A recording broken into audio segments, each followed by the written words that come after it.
Hello, my fellow caramellers. How you doing today? We are doing another exciting episode of Luka's Kits. Exciting episode of Luka's Kits. And I just want to show a model I just recently acquired. I don't know, I just wanted it. It's one of those things, I really wanted it. I've had the kit several times in the past, built it once.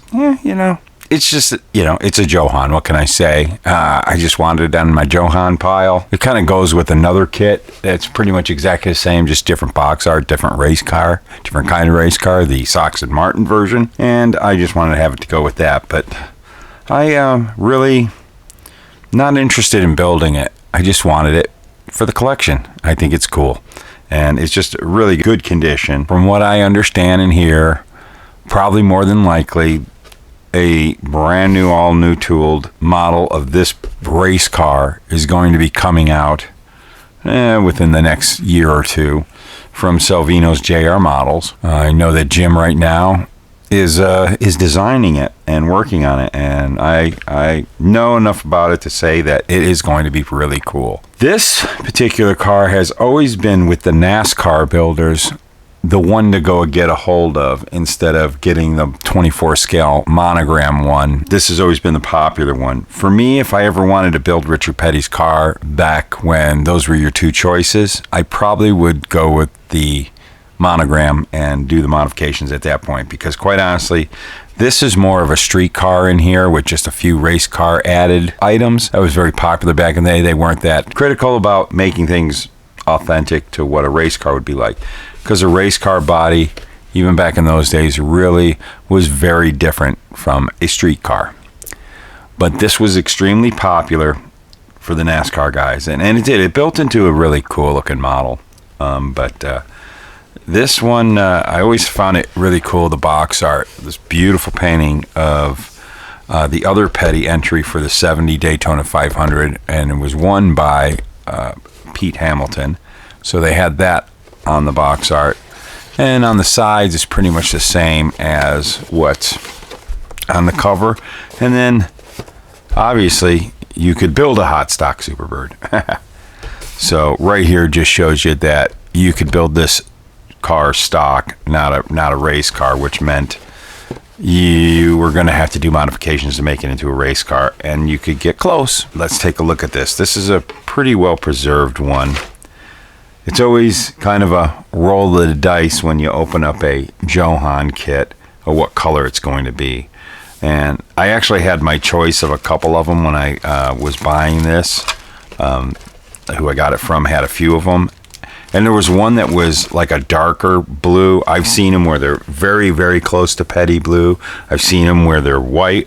My other one is white, but that's the Sox and Martin one. More like a cream. And the glass, we'll take a look at that real quick as I'm talking about this. I'm not going to take it out of the Ziploc bag, but that's cool that someone did that with that and the tires, who are the previous owner. Which honestly, these tires are halves. When they go together, they're not bad looking, period, stock car tires, as in stock car race car tires. But back to the color, there was a dark blue one, there was one that was a little more Petty blue, one that was sealed, and there was this one. I just kind of I went for this color. This is kind of like an aqua color. I don't think any of my JoHan kits are in this color, but I have seen, the Sox and Martin Barracuda, this color. Gosh, many of them. Ones I've built have been in this color. But it actually is a pretty nice body. My opinion of it, and I could be wrong, I'm not that well versed in old Chrysler B bodies. This model kit always seemed very narrow to me. But honestly, it is a beautiful, beautiful body. It does seem narrow to me. But that's just it, But they did a very good job of creating the Superbird front fenders, because these fenders were a bit modified to accept the nose. They weren't direct bolt-on from a 70 Roadrunner GTX Satellite, which, as you can tell from the back, this is what the car was based off. It was basically a Satellite. And we got the interior, kind of cool. Look at how they did, with some kind of trying to look like the floorboard detail, but they took the back seat out, which was nice, but you still have your stock door panels so that you can build your stock car there is a back seat that you can put into this, or you can see there's holes and spots to take a roll cage. We'll take a look at that in a little bit, but you still have your carpet in here. So there's some modifying you have to do. Typical JoHan fashion. Looks like a Chrysler underside of a car, but you know, we have our very basic front suspension. The K member looks pretty decent. Front suspension is basically two keys that will sit in there that give you your different holes to where you want to put your axle through that goes through the engine. That's very cool. Your torsion bar that's just molded in. And of course, molded in, you know, that's great for making a stock car, race car, having molded in stock exhaust and a stock tank. That's useful. And you have your molded in rear suspension. Some people hate it. You know, it still builds into a nice car if you're not going to worry about the underside. Here we've got, it's been off the trees, we've got the nose, the hood, and I believe the hood was a modified hood. It wasn't directly off of the, again, off the satellite. The front, and my buddy Dennis Smith, the boss, who schooled me on this stuff years ago, he can make a comment below and tell me how wrong I am or right, because he's the one who gave me this information. But I believe it is for the Superbird, which was a Plymouth, and not the Dodge Daytona that came out the year before, that they took the front portion here of the fenders and the front portion of this hood was actually sheet metal cut off from the front fenders and front portion of the hood of the 70 Coronet, Dodge Coronet. So these were actually Dodge sheet metal pieces right here, just so they could get that shape that it would fit onto this. I could be totally wrong, and you can blast me away on there. I think I am correct. That was always the thing that caught me about it, is that they used parts from a Dodge to make this Plymouth. And they had to throw this thing together. The story goes, a lot of you might know this, but coming up with my NASCAR history, is they had to build this car quick in order to get Richard Petty back to Plymouth, because he had left. Because of the Dodge Daytona, he wanted to drive one. They said, no, you're a Plymouth guy. You don't drive Dodges. And he said, well, then make a Plymouth Daytona. And they said no. That's why this came out in 70, where the Daytona came out in 69. And he said fine, and went to Ford and drove the Talladega. Look at that, popped right on. But see how adding those pieces from the Coronet brought that swoop down. But Richard Petty said, hey, guys, not having it. I'm going to Ford. And they were sad, and all the dealerships all over the country, all the Plymouth dealerships flew their flags at half-mast because Richard Petty had left. And this is how they got him back. They said, fine. They threw this baby together, which is pretty amazing. The engineers, you know, they kind of still had it down from all the testing they did with the Daytona. But this thing was very different. It really was. There was a lot of differences. I believe even the wing is shaped a little different. I don't know exactly if it's a little taller, if it kicks back a little more than the Daytona. You can't take a Daytona wing and put it onto this. All the street cars had vinyl tops because of all the cutting, because they had to put this flush rear window in too. It was like a plug they had to put in, and they didn't want to make it all pretty. It was easier to put vinyl tops. So all the cars coming out of the factory going to the dealerships, they all had vinyl tops. But that's my Superbird story you always get when you watch a Luka Cee video on just looking at a kit. I'm not going to let you just look at a kit. We got in here, we've got the tail lights, which simple engraving to give you your detail, but they go in from the back. But you know, JoHan, there was always areas that they really did amazing work on their detail, and then there were some areas like the chassis where they would really drop off. But their engines, their bodies, their interiors are, for the time, were pretty decent, but pretty good detail on that dashboard.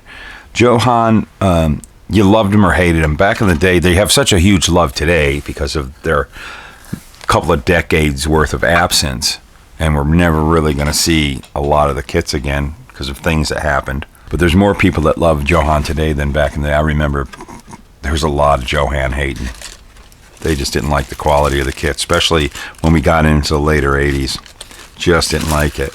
There's part of the wing that came off the tree, I guess, and got put into a bag. We got all the wheel backs in there. You know, they take a plastic axle, not a metal axle. There's that wing.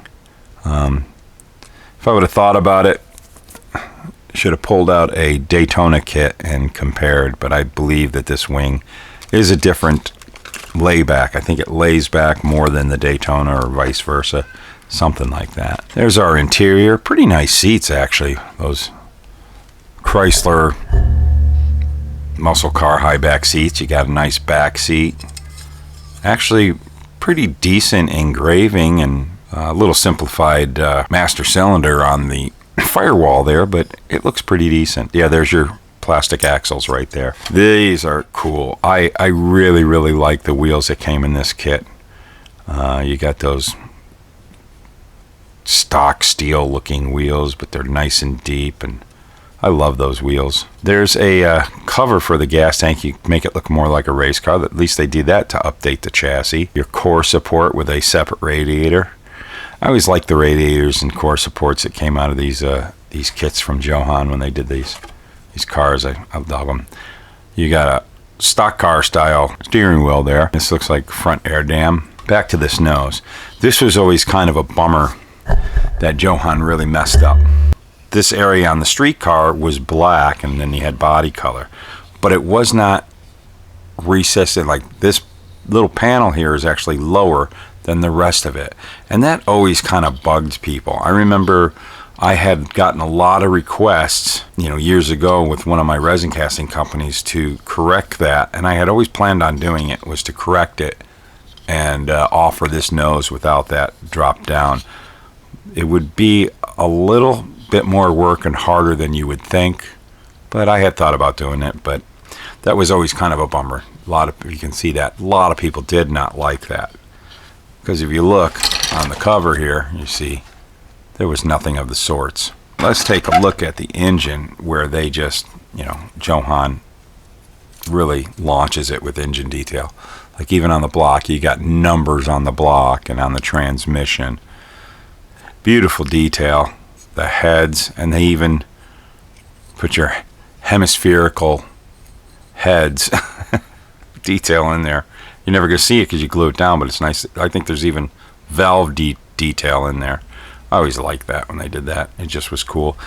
The way I look at it, JoHan did that a lot, and I always felt like it was kind of almost done in an educational purpose for kids, because you got to figure kids back in the day who would buy these and build them were probably going to end up being mechanics.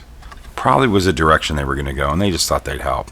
There's the exhaust, the NASCAR exhaust. There's the street car air cleaner. That might be the NASCAR intake. A rear end cooler that there is a provision in the interior that goes behind in the backseat area. There's the rest of the wing there. Good, I do have that. And there's the top part of the wing. There's your carburetors. It looks like kind of okay looking from the side. Nothing on the top.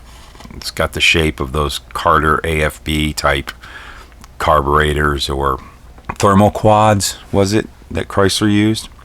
This is a filler that goes under the nose in the engine bay, I believe so. That's your grill that goes on the underside of the nose right there. There's your place for it. No headers. You got your stock exhaust manifolds. These are those little reverse scoops or whatever. There's been so many reasons why they were put on. They'd put them on the fenders right there, and you have your holes to put those on, where it was put there to allow air to go out or heat to go out, or make room for the tires, because they would go up and bump on the top here. They'd bump on the top and cause body damage, or some of the NASCAR crew chiefs would pound a lot of the fender up right here to make room for these tires, because this would be cut out way far up. The tires would be really close to the top. Sometimes in a jouncing motion there, with the front suspension, you get the top of the tires that hit the top of the fender. So they would just either pound it out or sometimes literally cut out a hole. And that's what those covers were, to lay them down. They thought, I guess it was an idea they had in testing. I don't know the whole story. There's been a zillion stories on that. If you know the story, put it down in the comments below. We'd love to hear you. You're watching the Luka Cee channel on YouTube. We've got last here the chrome tree. Got your rear bumper. That's basically typical 70 satellite rear bumper. Hemi-headed CUDA heads there. Yeah, oil cooler there. That's for the engine oil cooler. Pistol grip shifter, and you got your NASCAR shifter. I've got 3. I don't even know if I have the 4th one, but it doesn't matter. Might be the only missing part in this kit. Oh wow, look at that. Gas pedal with foot-shaped gas pedal. Heck yeah, brother. But anyways, we got our Mopar stock wheels, sport wheels. That's pretty much all. Looks like I've got everything in this kit. The rear view mirrors. Let's take a look. We've got our instructions. I wonder if I have the decals. Oh, I do. Wow, they look like they're in really good shape. Not that you would ever use them. They're so incorrect because the black outline was not a black outline on the Petty cars. It was a dark blue, but cool. Patterson Motors. Patterson Motors, that was in Mount Airy, North Carolina. There's your Petty by Plymouth, all your stuff. But who would use these decals when there's so many fantastic decals? You can go over to Mike's Decals and get just about anything you want to do a stock car. JoHan, 1 sheet, 2 sides. JoHan's instructions were always fantastic. They were always well laid out. And you have your race engine, you have your stock interior, you have your stock race interior.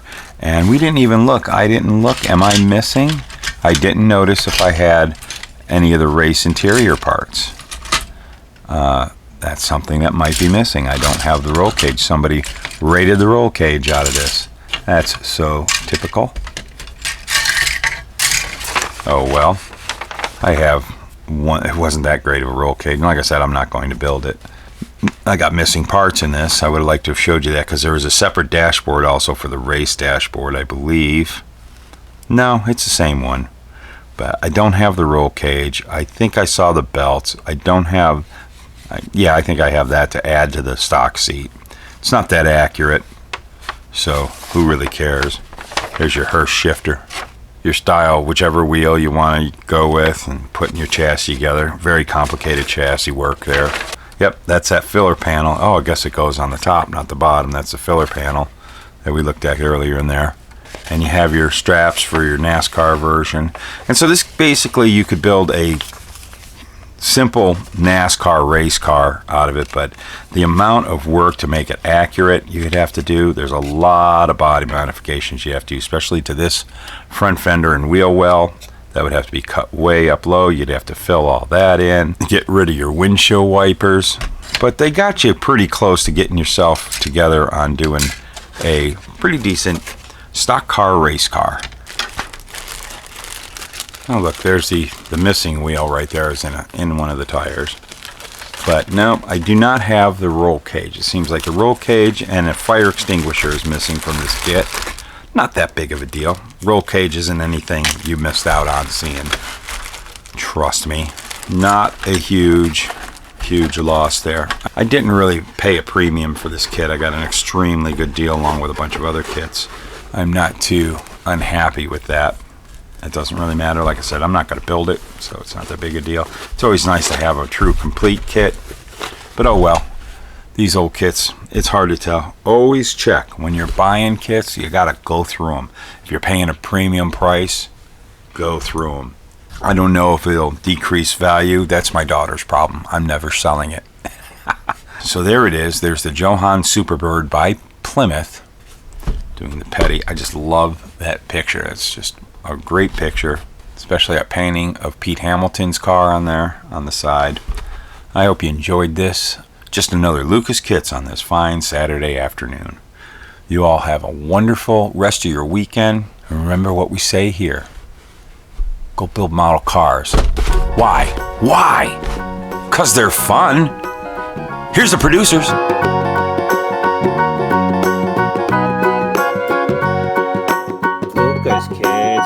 Luka's